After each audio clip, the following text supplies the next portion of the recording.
ఇక అదేవిధంగా కృష్ణా జలాలపై చర్చకు సిద్ధం. మీరు చేసిన ద్రోహం ఆధారాలతో నిరూపిస్తా. కేసీఆర్ ఎప్పుడు కోరితే అప్పుడు అసెంబ్లీ పెడతాం. బురద జల్లిపోవడం కాదు, దమ్ముంటే చర్చకు రండి. కేసీఆర్కు ముఖ్యమంత్రి సవాల్ విసిరారు. కేటీఆర్ నాయకత్వాన్ని మార్చాలని హరీష్ ప్రయత్నం చేస్తున్నారని మరి ఆరోపణలు అయితే గుప్పించారు.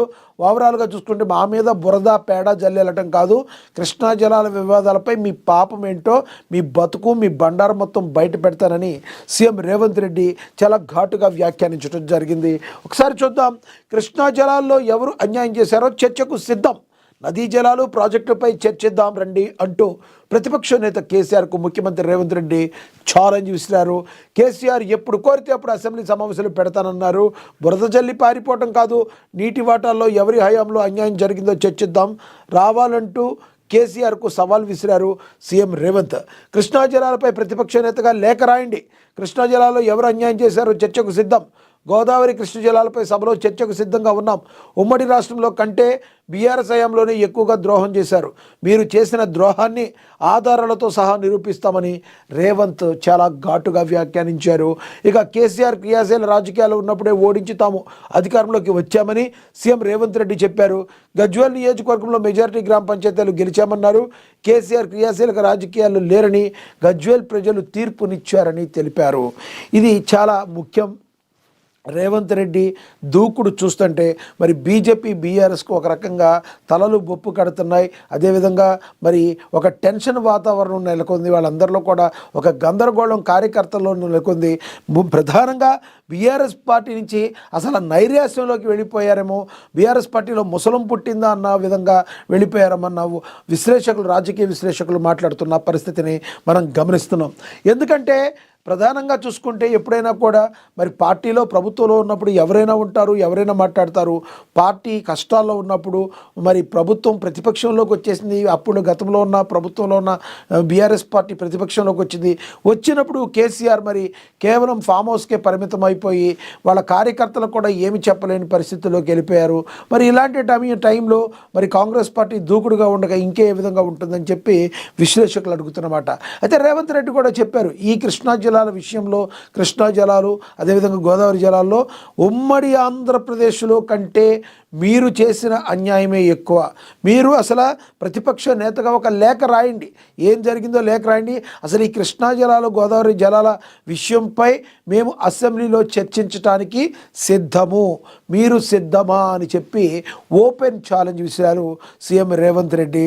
మరి అదేవిధంగా ఇంకొక మాట కూడా అనేసారు ఆయన. ఎటువంటి పరిస్థితుల్లో ఏదైతే కేసీఆర్ ఉన్నారో, మీరు బలంగా ఉన్నప్పుడే మిమ్మల్ని అన్నిట్లో ఓడించి మేము వచ్చాం. ఈ రోజున మేము ఏమీ మాట్లాడలేని పరిస్థితుల్లో మిమ్మల్ని మేము మాట్లాడలేమా, మేము ఢీకొట్టలేమా అని చెప్పి డైరెక్ట్గా మరో ఛాలెంజ్ విసిరారు. అదొకటే కాదు, ఇంకోటి కూడా గుర్తు చేశారు. మరి ఎవరైతే చెప్పుకుంటుంటారో బీఆర్ఎస్ నేతలు గజ్వేలు గడ్డ, కేసీఆర్ అడ్డా అంటూ, మరి అలాంటి వాటిలో కూడా మెజారిటీ గ్రామ పంచాయతీని కాంగ్రెస్ పార్టీ చేజెక్కించుకుంది. మరి బీఆర్ఎస్ పార్టీ కార్యకర్తలు కానీ మీరందరూ కానీ కొంచెం సరిగ్గా మాట్లాడితే మంచిది. లేదంటే మీ అందరూ మాట్లాడి బురద జల్లే కార్యక్రమం ఏదైతే ఉందో వీటిలన్నిటికీ మేము కూడా సమాధానం చెప్తాం, తస్మాత్ జాగ్రత్త అంటూ సీఎం రేవంత్ రెడ్డి హెచ్చరికలు అయితే జారీ చేశారు. కేసీఆర్ కూడా మరి ఏ విధంగా ప్రతిస్పందిస్తారనేది చూడాలి. కానీ ఇప్పటి వరకు అయితే మరి సీఎం రేవంత్ రెడ్డి తనదైన శైలిలో దూసుకుపోతున్నారు. ఈ కృష్ణా జలాల విషయంలో కూడా మెయిన్గా ఆయన చెప్పింది అంటే ఉమ్మడి ఆంధ్రప్రదేశ్ కంటే కూడా మీ బీఆర్ఎస్ పార్టీ, మీ బీఆర్ఎస్ ప్రభుత్వం మరి తెలంగాణ బిడ్డలకు చేసిన ద్రోహమే ఎక్కువ అని ఆరోపణలు గుప్పించారు. ఆయన కీలకమైన వ్యాఖ్యలు చేశారు తెలంగాణ ముఖ్యమంత్రి రేవంత్ రెడ్డి. ఇక మనం చూస్తే కొనసాగుతున్న చలి తీవ్రత, తెలంగాణలోని పలు జిల్లాలకు ఎల్లో హెచ్చరికలు, సింగిల్ డిజిట్లో ఉష్ణోగ్రతలు. తెలంగాణలో చలి తీవ్రత కొనసాగుతుంది. పలు జిల్లాల్లో శీతల గాలులు వీస్తుండగా మరికొన్ని చోట్ల మంచు తీవ్రత ఎక్కువగా ఉంటుంది. కానీ కొన్ని జిల్లాలకు ఎల్లో హెచ్చరికలు జారీ అయ్యాయి. కొన్ని చోట్ల సింగిల్ డిజిట్ ఉష్ణోగ్రతలు నమోదవుతున్నాయి. మరి తెలుగు రాష్ట్రాల్లో మరి ఈ రకంగా చలి పులి పంజా విసురుతుంది. మరి బయటికి వచ్చే వాళ్ళు అనేక జాగ్రత్తలు అయితే తీసుకోవాలి. పొద్దున పూట ఆఫీసులకి వెళ్ళటం అందరికీ తప్పనిసరి. ఆఫీసులకి వెళ్ళే వాళ్ళు కూడా మరి జాగ్రత్తగా ఉండాలి. ప్రధానంగా అందులో తెలంగాణలో చలి తీవ్రత చాలా ఎక్కువగా ఉంది, చల్లగాలి ఎక్కువగా ఉంది. అదే పల్లెటూరుల వాతావరణం దగ్గరికి వెళ్ళి, ఎక్కువ చెట్లు ఉన్నాయి ఆ వాతావరణం దగ్గరికి వెళ్తే ఈ పొగమంచు కూడా చాలా దట్టంగా అలుముకొని ఉన్న పరిస్థితి. మరి వెహికల్స్లో వెళ్ళేవాళ్ళు కానీ మరి కంపల్సరీ ఆ లైటింగ్ సిస్టమ్ ఏ విధంగా ఉంది, మీ వెహికల్ లైట్లు ఎలా ఉన్నాయి, ఎందుకంటే ఎదురుగుండా వచ్చేవాళ్ళకి డిమ్మర్ కొట్టేటప్పుడు మరి ఆ లైట్లు కనబడకపోతే అత్యధిక పెద్ద ప్రమాదాలు జరిగే అవకాశం ఉంది. కాబట్టి ఈ చలి పొగమంచుని మరి బారి నుండి కాపాడుకోవాలంటే కొన్ని జాగ్రత్తలు అయితే కంపల్సరీ తీసుకోవాలి. అదేవిధంగా చల్లగాలులకు బయటికి వెళ్ళేటప్పుడు కంపల్సరీ చెవులకి ముక్కులకి గాలి తగలకుండా ఉండేటట్టు, చల్లగాలి తగలకుండా కొన్ని రక్షణాత్మక చర్యలు తీసుకోవాలి. కంపల్సరీ మీరు వెహికల్ మీద బైక్ మీద వెళ్ళేవాళ్ళైతే హెల్మెట్ కంపల్సరీ యూజ్ చేయాలి. ఆ హెల్మెట్లో కూడా మీరు కంపల్సరీ మాస్క్ ఉండేటట్టు, చెవుల్లోకి గాలి వెళ్ళకుండా ఉండేటట్టు చూసుకోవాలి. మరి జలుబులు దగ్గులు వచ్చే అవకాశం కూడా ఎక్కువగా ఉంటుంది.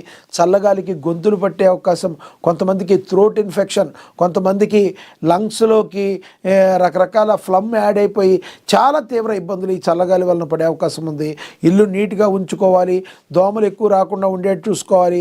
చల్లగాలికి చర్మం అంతా కూడా పొడిబారిపోయే అవకాశం ఉంటుంది. వీటన్నిటికీ కూడా కొన్ని వ్యాజిలిన్స్ లాంటి క్రీమ్స్ అయితే రాసుకుని కంపల్సరీ రక్షణాత్మకంగా ఉండాలి. ఈ చల్లగాలి యొక్క తీవ్రత చాలా బాగా ఉండేటట్టు ఉంది. ఎల్లో అలర్ట్ కూడా ఆల్రెడీ జారీ చేస్తుంది. తెలంగాణ రాష్ట్రంలో ఈ చల్లగాలులు శీతల గాలుల నుంచి కాపాడుకోవాలంటే అందరూ కూడా బాధ్యతగా తమ బాధ్యతలను నిర్వర్తించుకోవాలి.